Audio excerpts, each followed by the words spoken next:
कालू जी, मेरे सुंदर पति, आज मुझे शहर वाले जंगल ले जाओ। मैं भी कहूँ, आज सुबह से बहुत मीठी मीठी बातें कर रही हो, मगर मैं शहर वाले जंगल जाने वाला नहीं। रास्ते में पहाड़ों पर एक चील रहती है, जो भी उस रास्ते पर जाता है वो चील उसे पकड़कर खा लेती है। कालू, काला रंग हमारा, मांस तो है नहीं, पंख ही पंख हैं। भला चील हमें खाकर क्या करेगी? पेट ही काला करेगी अपना। अगर तुम्हें चील ने पकड़ लिया तो मैं छुड़वाने नहीं आऊंगा, याद रखना। वादा, पक्का वादा, तुम ना आना, मगर मुझे शहर वाले जंगल ले जाओ। देखो तो मेरी चोंच कितनी काली हो गई है। मैंने वहाँ से अपनी चोंच पर लगाने के लिए लाल रंग की लिपस्टिक लेनी है। कालू जानता था कि जो गोरी कहती है वो मनवा लेती है, इसलिए वो मान जाता है और अपनी पत्नी को साथ लेकर शहर वाले जंगल के लिए निकलता है। वो दोनों कौवे पति पत्नी उड़ते हुए जा रहे थे कि रास्ते में उन्हें चिड़िया रोक लेती है। गोरी और कालू, तुम कहाँ जा रहे हो? मैं शहर वाले जंगल अपने लिए लाल रंग की लिपस्टिक लेने जा रही हूँ। ना ना, आप उस दिशा में न जाना, रास्ते में चील रहती है, वो तुम्हें पकड़ लेगी। कमजोर चिड़िया, ना डराओ, पहले ही मैंने कालू को बहुत मुश्किल से मनाया है। चील हम कौवों को नहीं खाती, चील तो खाती है तुम जैसी चिड़िया का मांस, या फिर नरम नरम गंदी आंखों वाला कबूतर। गोरी कालू को लेकर वहाँ से उड़ती है। ये दोनों मरेंगे, लिपस्टिक मिले ना मिले, मगर गोरी को आज वो चील जरूर मिलेगी। आधे रास्ते जाकर गोरी कौवी को भूख लग जाती है और वो एक जगह बैठ जाती है। यहाँ से निकलने की करो, अगर वो चील आ गई तो तुम्हारे साथ साथ मुझे भी मरना पड़ेगा। मैं तो कुछ खाए बिना और उड़ नहीं सकती, मुझे भूख लगी है। तुम यहाँ बैठो, मैं अभी दाना खा कर आती हूँ। कालू की बात ना सुनते हुए गोरी कौवी वहाँ से चली जाती है। ये तो कोई कौवी है, पागल कौवी, खुद ही चलकर मेरा भोजन बनने आ गई है। बहुत दिन हो गए कोई पक्षी नहीं खाया, चलो काली ही सही, मगर है तो पक्षी ही ना। चील उड़ती है और गोरी के आगे बैठ जाती है। चील दी, आप? मैं भूखी थी, दाना ढूंढने निकली थी। कौवी, क्या बताऊं, मेरे पेट में भी भूख से पूरे 100 चूहे दौड़े हैं। तो दाना खा लो। मैं अभी आपको दाना ढूंढ कर ला देती हूँ। चील दी। ये गोरी की बच्ची अभी तक नहीं आई, मैं जाकर देखता हूँ। कालू कौवा अपनी पत्नी के पीछे उड़ता है। थोड़ा पास आओ मेरे कौवी, तुम्हें देखकर मेरी भूख और भी बढ़ रही है। वो चील गोरी को पकड़ने ही वाली थी कि पीछे से कालू कौवा चील के सर में डंडा मारता है। ये किसने मारा मुझे? चील गिर जाती है। भाग गोरी भाग। कालू और गोरी पीछे अपने घर की तरफ भाग जाते हैं। अब तो गोरी भूखे पेट ही कालू कौवे से भी आगे आगे जा रही थी। कौवा और कौवी सुरक्षित घर पहुंच जाते हैं। अगर मैं ना आता तो वो चील तुम्हें अब तक खा गई होती। कालू, जब मैंने चील को बताया कि मैं शहर वाले जंगल अपने लिए लिपस्टिक लेने जा रही हूँ, तो वो रोने लगी और मुझसे कहा कि मेरे लिए भी एक लिपस्टिक लेकर आना। वो तो मेरी सहेली बन गई थी।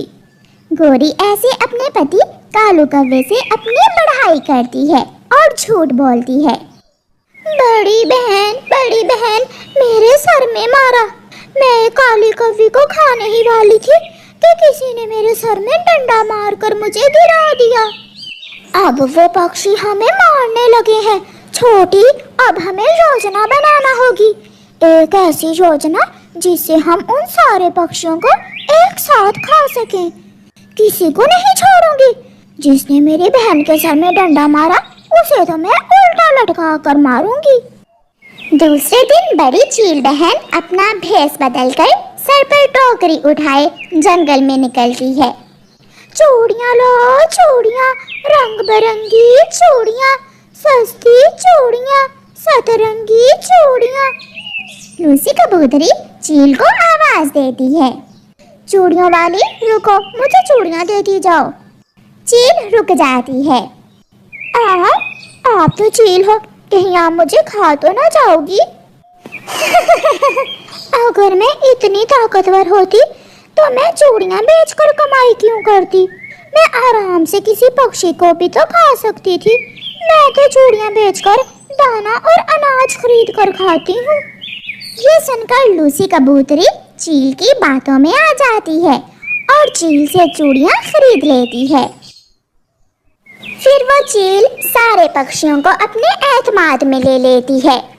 चील चाची, तुम्हारी चूड़ियाँ तो बहुत सुंदर हैं। एक चील पहाड़ों पर रहती है। पिछले दिनों वो मुझे खाने ही वाली थी कि मेरा पति आ गया और बहुत मुश्किल से बचाया मुझे मेरे पति ने। वो चील बहुत बुरी है, पक्षियों को खाती है, मगर मैं तो अनाज और दाना खाती हूँ। चिड़िया छुपकर उस चील की बातें सुन रही थी। जब चील वहाँ से चली जाती है तो चिड़िया गोरी कव्वी के पास आती है। गोरी कव्वी, चील कितनी भी बूढ़ी हो जाए मगर वो मांस खाना नहीं छोड़ती। तुम सब उस बूढ़ी चूड़ियाँ बेचने वाली चील से दूर ही रहो। चिड़िया, डरने की जरूरत नहीं है, वो चील बहुत अच्छी है। देखो, उसने मुझे रंग बिरंगी चूड़ियाँ दी हैं। छोटी, चिंता ना करो, मैंने सबको अपने जाल में फंसा लिया है। अब वो दिन दूर नहीं जब हम दोनों बहनें जंगल के सारे पक्षियों को भून भून कर खाएंगी। मैं तो वो कौवी और कौवा ही खाऊंगी जिन्होंने मुझे मारा था। वो कौवी तो बहुत लालची है, उसे तो मैं सबसे पहले यहाँ ले आऊंगी। चूड़ियाँ लो चूड़ियाँ, चूड़ियाँ लो चूड़ियाँ, सतरंगी चूड़ियाँ। कोई है? घर में कोई है तो आकर चूड़ियाँ ले ले। चिड़िया खिड़की से बोलती है। नहीं नहीं, मैं तुमसे चूड़ियाँ नहीं लूंगी, तुम चील हो और हम छोटे पक्षियों को तुमसे दूर ही रहना चाहिए।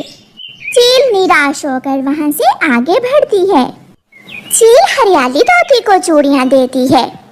हरियाली तोती, मेरे पास घर में मेकअप का सामान भी है, जैसे लिपस्टिक और क्रीम पाउडर। जिससे चाहिए हो वो मेरे घर आकर ले जाए। चील दी, आप तो बहुत अच्छी हो, मैं शाम को ही अपनी सहेलियों को साथ लेकर आ जाऊंगी। चील वापस चली जाती है। छोटी, आज चाकू भी तेज कर लो और आग जलाने का बंदोबस्त भी कर लो। आज शाम को वो सारी पक्षियाँ मुझसे मेकअप का सामान लेने आएंगी। मैं तो लाल रंग की लिपस्टिक लूंगी और मैं रंगोरा करने वाली क्रीम। मैं तो काजल लूंगी बड़ी चील से। चिड़िया को उन सब पर शक था कि वो जरूर चील की बातों में आ गई हैं। गोरी कव्वी, लूसी और हरियाली तोती पहाड़ों की तरफ उड़ती हैं और पहाड़ों पर पहुंच जाती हैं। चूड़ियाँ बेचने वाली चील, आपका घर कहाँ है? ये रहा मेरा छोटा सा घर। मैं बहुत गरीब हूँ, इसलिए बड़ा घर नहीं है मेरा। आ जाओ, सब अंदर आ जाओ, अपनी अपनी पसंद की चीजें ले जाओ। वो सब घर के अंदर चली जाती हैं और बाहर से चील दरवाजा बंद कर देती है। गोरी खिड़की से चिल्लाती है, चाची चाची चील, तुमने दरवाजा क्यों बंद कर दिया? यहाँ तो कोई मेकअप करने की चीज नहीं है। छोटी, आ जाओ, चाकू छुरी सब लेकर आ जाओ और सबसे पहले इस काली कव्वी को खाते हैं। ये सुनकर तोती, कबूतरी और कव्वी डर जाती हैं। हमने बहुत बड़ी गलती की जो चिड़िया की बात ना मानी। ये तो अब हमें खा जाएगी। चिड़िया अपनी सहेलियों को बचाने के लिए कव्वे, कबूतर और तोते को लेकर वहाँ पहुँच जाती है।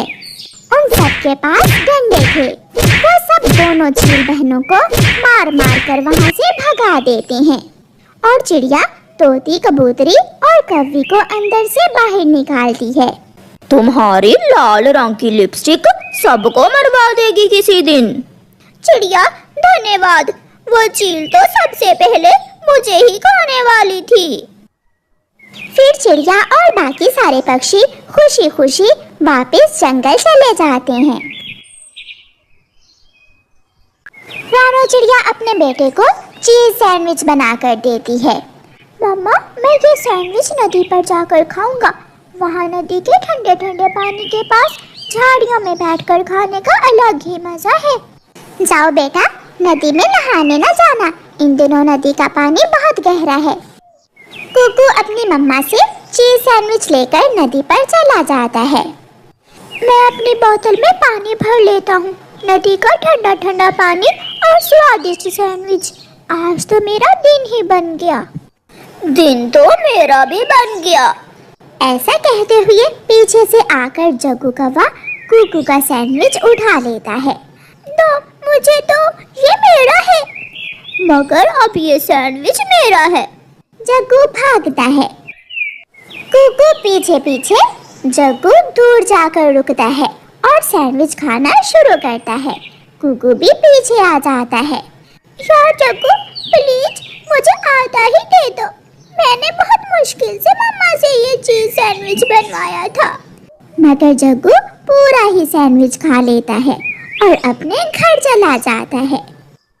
मम्मा, मम्मा, उसने छीन लिया मेरा सैंडविच। उस जग्गू के बच्चे ने छीन लिया। आप उसे घर जाकर पूछें।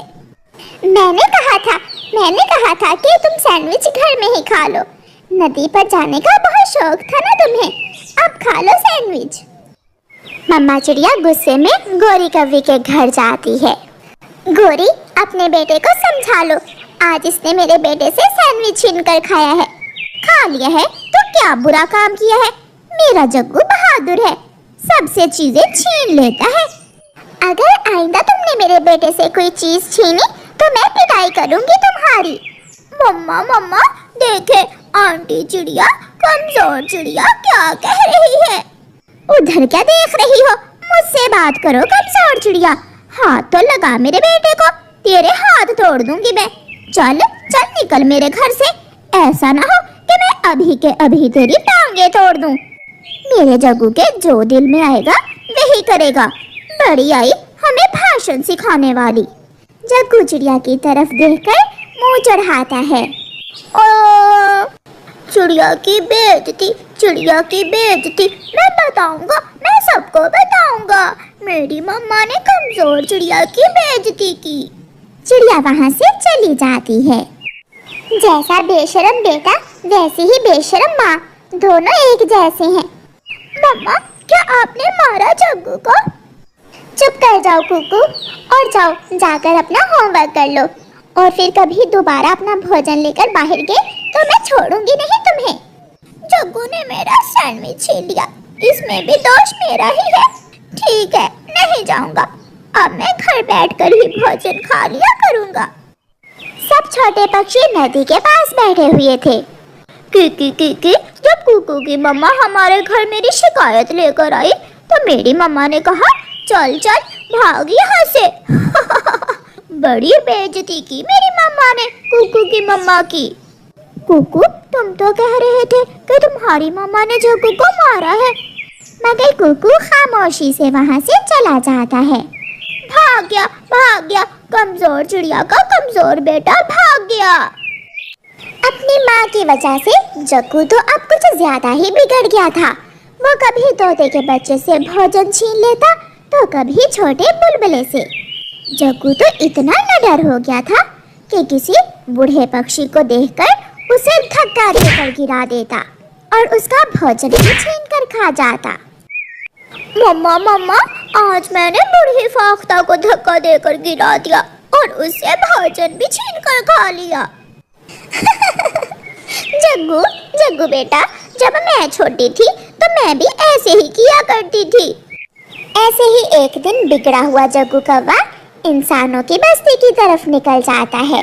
वो किसान के आंगन में पेड़ पर बैठा हुआ था और किसान का छोटा सा बेटा बैठा पॉपकॉर्न खा रहा था। ये छीन कर खाता हूँ, छोटा बच्चा है, ये मेरा कुछ नहीं बिगाड़ सकता। ऐसा सोचकर जग्गू कौवा छोटे बच्चे पर हमला करता है। बच्चा पॉपकॉर्न बचाने की कोशिश करता है मगर जग्गू नहीं रुकता। और छोटे बच्चे के हाथ पर जग्गू के पंजे और चोंच लग जाती है, जिससे छोटे बच्चे के हाथ से खून बहने लगता है। हटो हटो, जाओ जाओ यहाँ से, कहाँ है मेरी बंदूक? किसान की पत्नी भागकर अपने बेटे को उठाती है। बच्चा रो रहा था और किसान बंदूक निकाल लाता है। बेशरम कौवे, तूने मेरे बेटे का हाथ घायल कर दिया है। आज तो मैं छोड़ूंगा नहीं इस कौवे को, मैं मार दूंगा। मैं इसे ढूंढकर अपनी बंदूक से मारूंगा। किसान अपनी बंदूक लेकर जग्गू कौवे के पीछे पीछे जंगल की तरफ भागता है। हाँफता हुआ जग्गू कौवा अपने घर पहुंच जाता है और घर जाते ही अंदर से कुंडी लगा लेता है। जग्गू, क्या हुआ है? इतने डरे हुए क्यों हो और कुंडी क्यों लगाई है? मम्मा मम्मा, इंसान बंदूक लेकर मेरे पीछे लग गया है और तुम उसे अपने घर तक ले आए हो। अब नहीं बचेंगे। अब तो इंसान अपनी बंदूक से मुझे भी मारेगा और तुम्हें भी। बाहर निकलो दुष्ट कौवा, बाहर निकलो। मैं आज तुझे गोली मारे बिना नहीं जाऊंगा। मैं तुम्हें जान से मार दूंगा। जल्दी बाहर आ जाओ, वरना मैं बंदूक चला दूंगा। जग्गू बेटा, मैंने तुम्हें पक्षियों से पंगा लेने का कहा था, तुमने तो इंसान से पंगा ले लिया। अब क्या करें? गोरी कौवी जल्दी जल्दी से चिड़िया को फोन मिलाती है। हेलो हेलो चिड़िया, चिड़िया जल्दी आओ, मुझे बचा लो, वरना इंसान मुझे और मेरे बेटे को बंदूक से मार देगा। बाहर इंसान है मेरे घर के सामने, उसके हाथ में बंदूक भी है। मैं नहीं आऊंगी, तुम मरती हो तो मरो, मुझे क्या। चिड़िया फोन काट देती है। जग्गू बेटा, अब क्या करें? अब कौन हमारी मदद करेगा? फिर गोरी कबूतर को फोन करती है। कबूतर भैया, मेरे प्यारे भैया, मुझे इंसान से बचा लो। मैं वादा करती हूँ मेरा बेटा फिर कभी कोई ऐसा काम नहीं करेगा। जो कल मरती हो तुम, आज ही मर जाओ। गोरी कभी सबको फोन करती है, मगर कोई भी गोरी की मदद को नहीं आता। चील, कबूतर और तोता इंसान के पास पेड़ पर आकर बैठ जाते हैं। तुम्हारी इस कौवी के बेटे ने मेरे मुन्ने का हाथ घायल किया है। इंसान जल्दी चलाओ बंदूक, देर ना करो, इस कौवे के बेटे के साथ साथ इस कौवी को भी मार दो। क्योंकि उसका बेटा तो ऐसा है ही, उसकी माँ गोरी ने भी सब पक्षियों का जीना हराम कर रखा है, सबसे दाना छीन लेती है। इंसान, अब चला भी दो बंदूक, वो दोनों घर में ही है। वो कौवी तो छोटे पक्षी छोड़ मेरा दाना भी चोरी कर लेती है। ये सब गोरी कौवी सुन रही थी। जग्गू, अगर हमने किसी के साथ अच्छा बर्ताव किया होता तो आज सब हमारा साथ देते, मगर वो सब तो हमारे मरने पर बहुत खुश होंगे।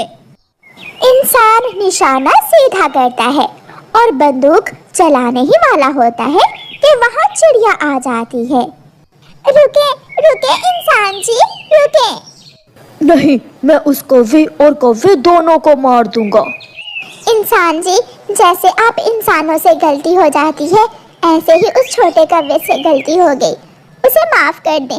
वो दोबारा कभी आपकी बस्ती में नहीं जाएगा, मैं वादा करती हूँ। मेरे बेटे का हाथ घायल किया है इस कौवे ने। मैं रात को आऊंगी और आपके बेटे को लोरी सुनाकर सुला दूंगी, मगर आप इन कौवों को छोड़ दें। फिर वो इंसान जग्गू को माफ कर देता है और वापस चला जाता है। गोरी घर से बाहर आती है। चिड़िया, मैं शर्मिंदा हूँ, मैं आप सबसे शर्मिंदा हूँ। आज के बाद जग्गू भी सुधर जाएगा और मैं भी कभी आपको तंग नहीं करूँगी। फिर वो सब गोरी को माफ कर देते हैं।